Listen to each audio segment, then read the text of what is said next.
So you've gone from, oh, why these lot keep talking about conversion to, oh, okay, the conversion needs to be high. How do you reckon with that? It's correct in business, I think, to outsource the things that you either can't do or don't want to do. I wasn't trying to make something symmetrical at that point. Oh, well, then you succeeded. I was definitely succeeded at that. I need friends like you. My friends haven't done anything for me. So I was really excited to go and study it, and then You're just completely disillusioned. Yeah. It's like, even with glasses, oh, this is in, that is in, everything is in if you like it. I agree. So you made frames for David Hockney, I did. who is an artist. Yeah. Now, how did that come about? Welcome to this series where I ask the questions you want to know the answer to. This season, we will be exploring topics surrounding optometry, eye health, and eyewear. I'm your host, BD, optometrist, content creator, and eyewear enthusiast. And today's question is, how can we juggle optometry with our creative endeavors? To discuss this, I have an amazing guest. He is an optometrist, a business owner, a spectacle maker, everything really. It's Jack Lupton. Hello. Hi, welcome. That was very well prepared. Thank you. It's almost like I tried, you know? But yeah, thanks for being on this show. Thanks for having me. I appreciate it because I know you're a very like, oh, I'm so low key. I don't want to put myself out there kind of guy. You know? But you kind of have to sometimes, right? Exactly, and this is one of those times. No, I'm happy to be here. Well, I'm happy that you're here. Now, Jack and I go way back to last year, December, when I appeared just randomly in your shop and I was like, hey, are you Jack? And you were like, yeah. And yeah, Charlie put you in touch, didn't she? Yeah, and the rest is history. Now we're here. Now, I know you because you are who you are, but to someone out there who maybe doesn't know who you are, can you give us a little rundown who you are, what you do? I can. I'm Jack. Hi, Jack. I am an optometrist and a spectacle maker, as you say. We run a little practice in Hampstead, just off the Heath, called Ransom Optical. Yep. My middle name's Ransom, hence the name. Yep. And we do eye tests on site, and then we also make our own frames. Yes. On site. So it's kind of a fusion of healthcare meets fashion and design. Spectacle making. Yeah. Fantastic. Now, you are a fellow optometrist. So I kind of just, before we get into all the fun stuff, I kind of wanted to talk about your career to date. Because we've been qualified like a similar amount of time. Yeah, right? We're pretty young, really, I'd say. Here we are. In the profession. Exactly. Especially because retirement age will probably be like 70 by the time we get there. Do you reckon, yeah? Probably. But let's not go there. That's exciting. Isn't it such fun? But your profession so far. So you went to uni. Yeah. What uni did you go to again? Cardiff. I knew it. You know what I was saying? I was like, oh, was it Anglia Ruskin or was it Cardiff? It was Cardiff. How was Cardiff?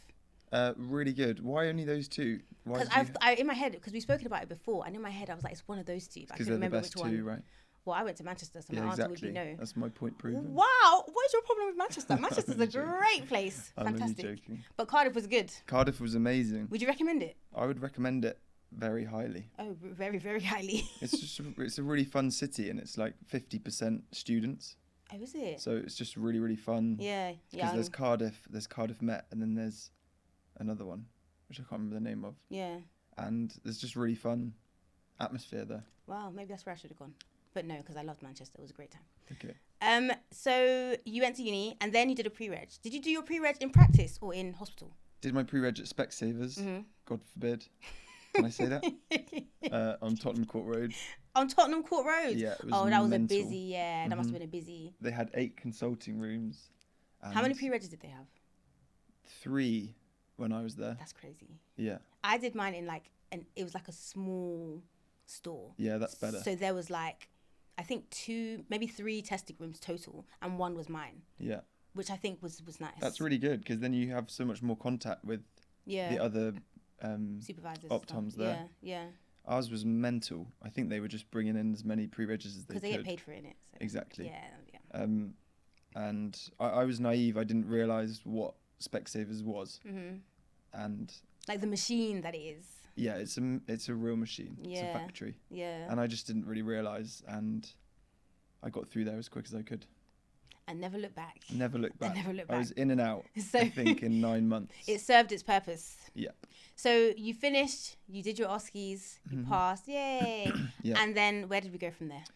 So then I got a full-time job with the Eye Place. Mm-hmm. Do you know them? I've heard of them. Where do they have many of them, or is it just one? There's like 3 of them. Okay, I think. where is the one that you were at? I was based in Spitalfields. Okay. But they also have City boy, Fleet Street and Belsize Park. Mm-hmm. So I kind of worked between them, but I was mainly in Spitalfields. Yeah. But it was quite a new one for them. Okay. So the clinic was really, really quiet. Yeah. I was seeing like 1, maybe 2 patients a day. You living the dream. Well, kind of. You get I was bored so though, bored. innit? And also, when you're newly qualified, you kind of want to get the numbers in because you Yeah. want to get the experience. You want to see the Exactly. patients. Yeah. I was so bored, and it didn't excite me to stand on shop floor when Yeah. patients weren't in. Yeah. I kind of just wanted to exercise what I'd been what learning. you've been learning. Yeah. So that was pretty frustrating. And so I actually only was there for 6 months in the end, Yeah. and then started locuming. Yeah. So I wasn't full-time anywhere for a while. Then I was locuming, and that was partly because you can pick and choose where you work a bit more. Yeah. But it was also because I knew that I wanted to focus my energy somewhere On your other stuff. than just clinical side. Yeah. And I think if I hadn't have done that at that point, then I probably wouldn't have lasted in the profession for that long, Yeah. because it was just tedious. And I get that. And repetitive. a bit depressing, to be Yeah. honest. I remember when I was at uni, I had a part-time job at Specsavers in Arndale. And like when I would go there, I would see the Optom sometimes, and they just looked so like, they just like no will to live. They were just Yeah. kind of like doing it because, and I remember being in second year and being like, is this what my life is going to I be? know, Like, it's really sad. is this what I have to look forward to? It's really sad because when I decided that I wanted to study optometry and be an Yeah. optometrist, I was really young. Yeah. And it's because I had this nice idea of going to an independent in Worcestershire where I grew up, Yeah. and everyone knew the optometrist. He was just a But really nice guy. It's a community It's thing. a community thing. Yeah. Yeah. And so I was really excited to go and study it, and then You came you're just out and it completely was like, disillusioned, yeah. and just wasn't what I thought it was. I do think a lot of optoms feel that way. Yeah. And you kind of feel like you're on a conveyor belt and it's just like conversion. Exactly. You know? And you kind of think you lose that, like the patient, because the whole point of the job is the patients, right? Like you couldn't do your Yeah. job without patients, and you lose that kind of like connection that you get to Yeah, have, because it's just like completely. round And and round and the round. conversion rate thing is criminal, in my opinion, Yeah. because it's like completely detracts from the fact that you're a clinician. Yeah. Like we're not there to We're not salespeople. to make money. Yeah. So I remember when I went to my interview for the job that I got out of pre-reg with the Eye Place, they said, you know, what's your conversion rate? And that for me was mental. Yeah. I was like, why do you care? Yeah. What does that Surely got you to care do about with who I patient am as a care? clinician. Yeah. And I think that also when it comes, because sometimes they'll spin it with the conversion thing. It's like, you know, all you're doing is just recommending the best thing for the patient, which I agree with. You've seen them, you've built a rapport during this eye test. You've, you know, decided, okay, cool, actually, I'd recommend these things. And all of that is great and fine and dandy. But then from that point, like, you can't force somebody to, you know, purchase. Yeah, you know, exactly. you can't then control whether they purchase or not. But I and you don't think want a to lot- apply that pressure. Yeah, but I think a lot of optoms do apply pressure, Yeah. and then they get rechecks, and Yeah. it doesn't actually end up making And then any they come sense. to you for a second opinion. Exactly. So you teach as well, right? Yeah, that's what I was going to say, because I feel like when I went to uni to study, I was really excited about studying it, because Yeah. I've always wanted to be an optometrist, which Yeah. is a little bit lame, but that's just how it was. You know. And then I teach at City University now, Yeah. and it feels like the students that are coming through are not interested in the profession. They're So just what are they? they're just doing it because there's a familial pressure on them to do something Okay. within healthcare, Yeah. or they've got a parent or a uncle or an auntie that have done optometry, Yeah. so naturally they They go just and are do it, inclined to, yeah. and they've got no vision, pardon the pun, of anything beyond going and being a cog in a wheel at Specsavers. Yeah. And I find that really demoralizing. Yeah. So all I'm trying to do when I'm teaching, as much as I can, is inspire them that there's a world beyond that factory Yeah. line. You know? And that there's this, because there's another episode that I did which kind of explores the scope of optometry and like how much more you can do within there, which is another reason why I wanted to talk to you on here, because you're an optometrist, but then you're more than that. And I think that there's loads of optometrists who are also like creative people, or, you know, they have like business acumen, or there's just so much more to them than the optometrist side of things. Yeah, completely. And I think it's nice to kind of like, whether this inspires someone or not, I don't know, but at least make people aware that there are people like you and I, or you and me, whatever is grammatically correct, out there that are doing things beyond the testing room, Yeah, essentially. 100%. And since we set up our own thing in Hampstead, I've probably had, I don't know, we've only been there since September. What's that? Half a year, just more. And I probably had 10 people get in touch with me and say, I'm an optometrist. I'm really interested in starting to make frames. Yeah. What can I do? Yeah. And that is so exciting to me because it means that people are aware or a bit more aware and have an interest maybe that transcends the clinical world. But like you said, like sometimes it's familial pressure. Sometimes it's just like life pressure. Like now you've got a mortgage and you've got kids. What are you doing running off and creating your job? Like now you've got to stay in what is usually like quite a convenient role. You go in 9, you leave 5:30. There's no work to take home, you know. So it makes sense why people would do that. I think it's go ahead. No, go ahead. I think that there's an expectation within optometry that you're setting yourself up for a relatively easy life, as you say, because you go in, you do your clinic, and then you leave. Yeah. And you can navigate that so that you can leave at, I don't know, 4 o'clock. Yeah. So it's great. There's more flexibility. In that respect. Yeah. But there's more to it. There can be more to it if you want there to be. Yes. Like some people are content with that, and that's great. That's fine. But if you're not, then this episode is for you. So you spoke about making frames. Yeah. And you make frames. Mm-hmm. And you started making frames. What was it? 2020. In lockdown, I made my first one. Yeah. Yes, and you have the first one in your shop, isn't it? I do. I've seen it. It's very. It's pretty bad. Well, I would say it's abstract. It's definitely abstract. I wasn't trying to make something symmetrical at that point. Oh well, then you succeeded. I was definitely succeeded at that. Yeah. I was just trying to make something that was wearable. Yeah. And it was very satisfying. Yeah. So now it hangs proudly on the wall. It does indeed. Now these you've made. I have. Yeah. See, we should zoom in. No, I'm joking. I will edit that in. That's too much. No, zoom right into your face. So you made frames for David Hockney. I did. Who is an artist. Yeah. Now, how did that come about? I am a big fan of art, and particularly Hockney. I've always admired his work and studied it when I was doing art A-level. And I went to his most recent portrait exhibition at the National Portrait Gallery. This one that was in Paris? No, that's the new one. Oh, that's the new one, okay. But I'd forgotten until I walked around this exhibition how much his glasses are a feature of all of his self-portraiture that he's ever done. So when I left, I was like, oh my God, I've got to make this guy some glasses. Yeah. So I reached out initially to his artist assistant and then didn't get a reply. And then I was talking to one of my mates about it and he was like, oh, I vaguely know his nephew.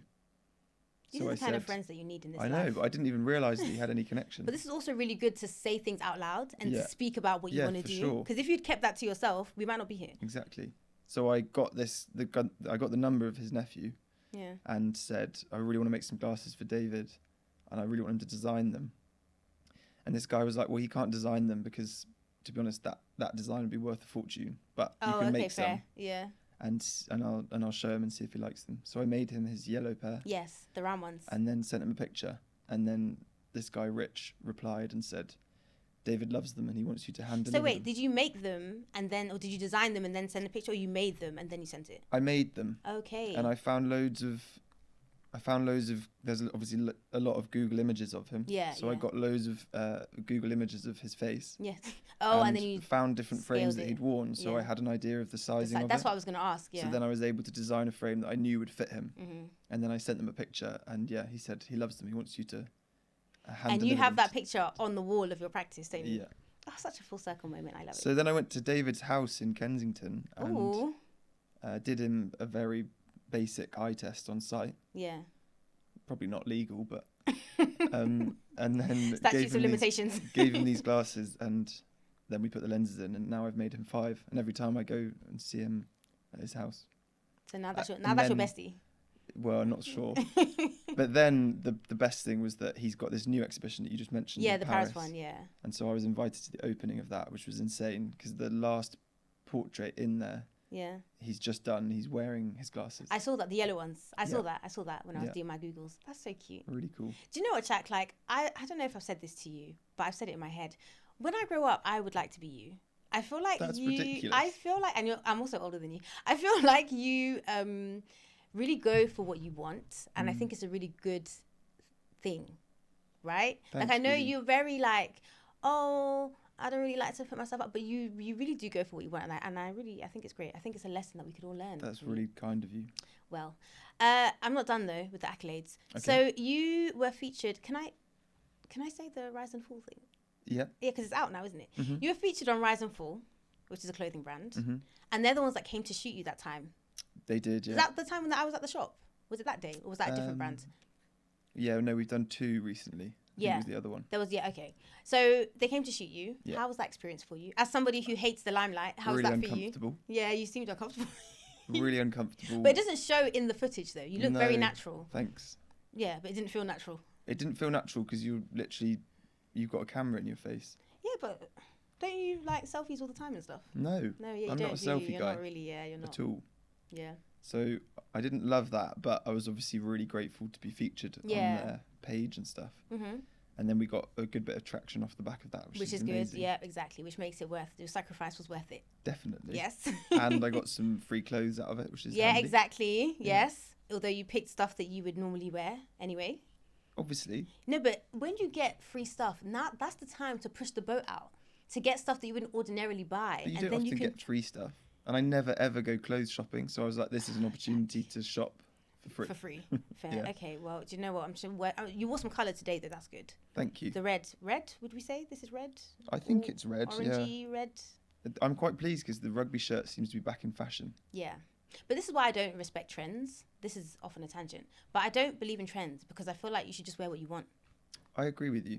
All the time. It's like, even with glasses, oh, this is in, that is in, everything is in if you like it. I agree. Well, that's what everyone says in the practice. They say, well, which frames are popular, which This is would the suit thing. me. And I understand that because sometimes people need like some direction. Yeah, but I generally say, if you put a frame on and you feel great in it, then it suits you. Then it suits you. As long as it fits. Yeah. Then it's fine. Yeah. I believe that, yeah. You also made some spectacles for Drake's. I did, yeah. Which is a fashion brand, not the rapper. Drake's the fashion brand, right? Yes. And how was that experience? That was really cool. I mean, that was pretty lucky because a friend of mine works for them. I need friends like you. My friends haven't done anything for me. They will. They will. And so we made their sunglasses collection for Spring Summer 25. Yes. Which was amazing. It was a huge amount of work, so I probably won't do that again. But I'm really happy that. Well, when I get better, then I can help you next time. Yeah, well, I'd love you to. Well, is it out now, those frames? Like, can you buy them? Yeah, they're in store and online. Okay. Oh, that's great. Should I put a link? Cool. Should I put a link so people can buy them? Maybe you should. They can see your work. Yeah. You have to big yourself up, Jack. Okay, you have to really like. Yes, put a link. There you go. Fantastic. Okay, so what are some challenges that you have faced as a business owner and overcome or are overcoming? I think it's very early days, but I think you've touched on one of my issues is that I'm not very good at promoting myself. Which is why I was like, Jack, you have to be on here. Yeah. But that's a small thing. Like over time, it feels like there's an energy building and people are excited about what we're providing. So then they start talking and then it grows organically. Like an avalanche, snowball effect. Well, hope so. Yeah. But then again, we touched on it earlier.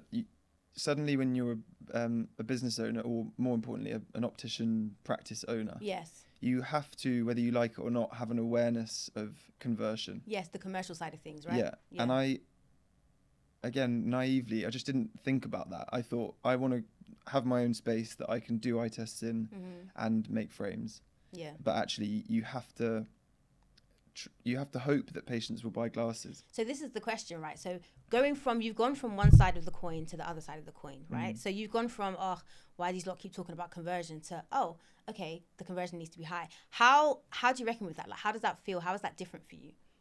Well, I still very much try to never, in fact, no, I never tell someone that they need glasses unless they really do. Yeah. Because ultimately it reflects badly on us as a business or me as a business owner if they have to come back and then they're not happy because they don't see any change in their vision. Or they felt pressured to, yeah.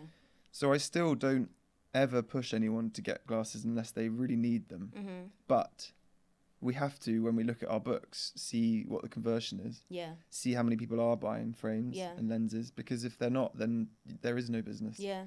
So it pains me, but one challenge that I'm trying to overcome is this need for an awareness of the commercial side of things. Yeah. I find that I'm not a very business oriented person. So even in uni, I used to do people's hair because I like to do hair, and they'll be like, "Oh, how much?" And I'm just like, "Yeah, whatever. Like, I don't mind. I would have done it anyway." You know what I mean? So I think you have to kind of get into that mindset of like, okay, this is a passion of mine, but also it's a business of mine. And in order to continue doing it, you have to think of the... Yeah, for sure. I would give everyone glasses for free if I honestly. I get it. I'd love to. Yeah, I but get you it. Can't. But the lights need to stay on, so... But we've just employed a manager, and part of the reason for that is to take the strain off me. Yes. But also because then you can pass them over and they can deal with the... Yeah. Explaining the lenses, maybe again, sounds awful. Yeah, upselling a lens. But that's what it is, yeah.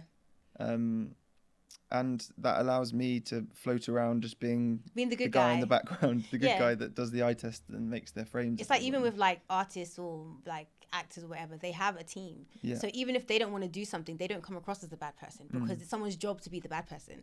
Without the manager, you are the good guy and the bad guy. You're like good cop, bad cop. Yeah. Like it's hard to be both. Yeah, it's completely impossible. Yeah. And again, I think that's another good answer to your question, because I think I thought when I started this that I could just do everything. Yeah.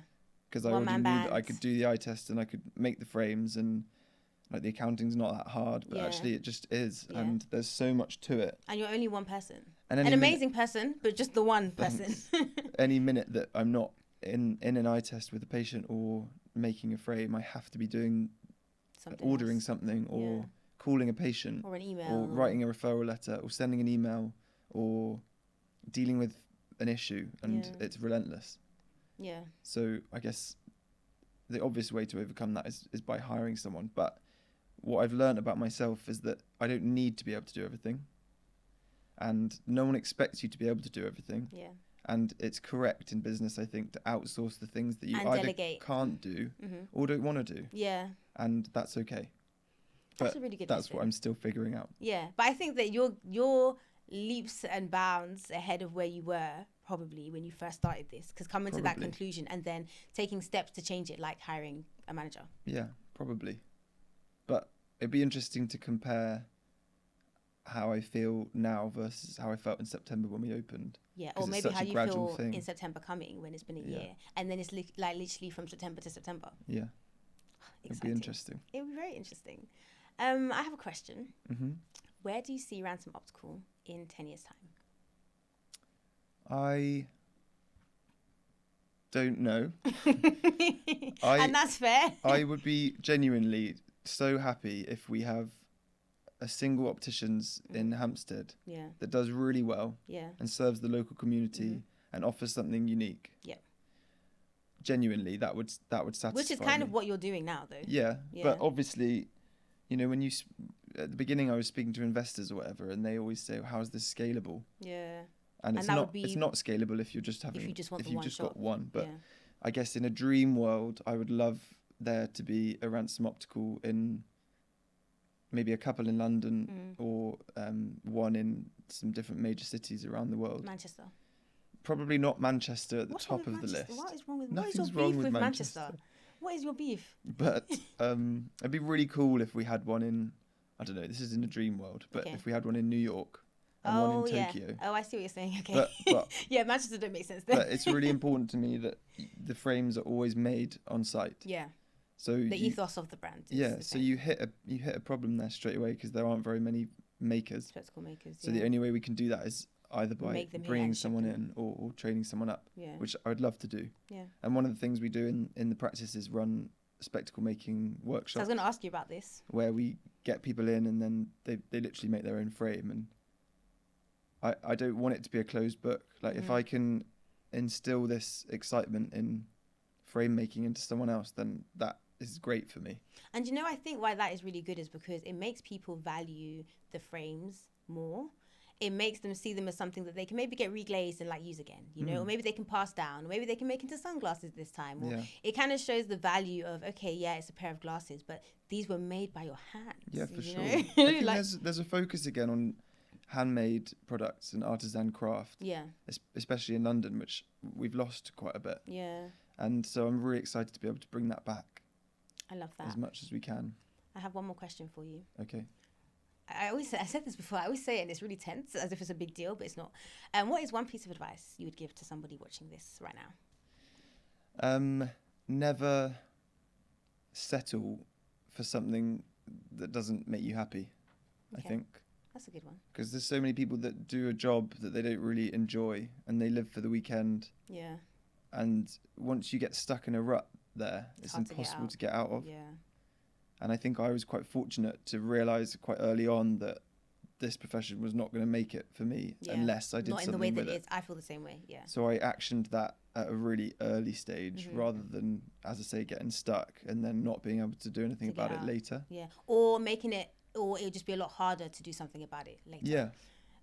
Yeah, no, I agree. I think that you kind of have to like stop letting life happen to you as much as possible and try to take control of what you want. Like optometry is great, but I just know that I cannot be in a store until I'm 72, which will probably be the retirement age, and then be like, great, yeah, now I'm out. So I think it's just trying to find, whether it's a creative mean or not, just find your way to happiness, like you said. Yeah, just don't ever settle for something that's not making you happy. Yeah. I think. I agree. Wise words. That seems quite deep, but... I know, it's like, how did we get here? I mean it. From the heart. From the heart. Where can the people find you? We're in Hampstead, 23 Southend Road, or we're online, ransomoptical.com. Right by Hampstead Heath Station. Like you come out the station, you throw a stone, and it's there. Yeah. And also then you can just go to the Heath and have a picnic. Get your eyes done. You can go to the Heath and have a picnic. There's a pub literally opposite, which is quite frustrating on a Friday and Saturday. Yeah, yeah. Bump in, yeah. Or you can go for a swim in the ponds. Can you swim in there? Yeah. Is it safe? Yeah. Is it not stagnant water? Can't you get like acanthamoeba keratitis? You're such an optometry nerd. No, but can you not? Yeah, I guess, if you're wearing Risky contact if you lenses. like. Oh, yeah, but you wouldn't wear contact lenses to go swimming, would you? Never. Exactly. Never. That would be a crime. Impossible. Well, thank you so much, Jack, for being here. Thank you. I hope it wasn't too painful. No, it was really fun. You survived. See, I told you. It's quick. How long did that last? It's been like, what, 30 minutes? Really? I told you, just like that. Wow. I could do it forever. I know. See? I told you, that's what I said to him. I was like, oh, with Jack, we're just going to yap and yap and yap and yap and yap and yap. I feel like there's lots more we could talk about. You can come back on season 2. If I get a sponsor for season 2, because I'm not paying for this again. I'm going to get a sponsor for season 2. Maybe Ransom Optical can sponsor you. Will you sponsor me? Will you? Just fire the manager to sponsor me instead. Cool, you survived. Yay!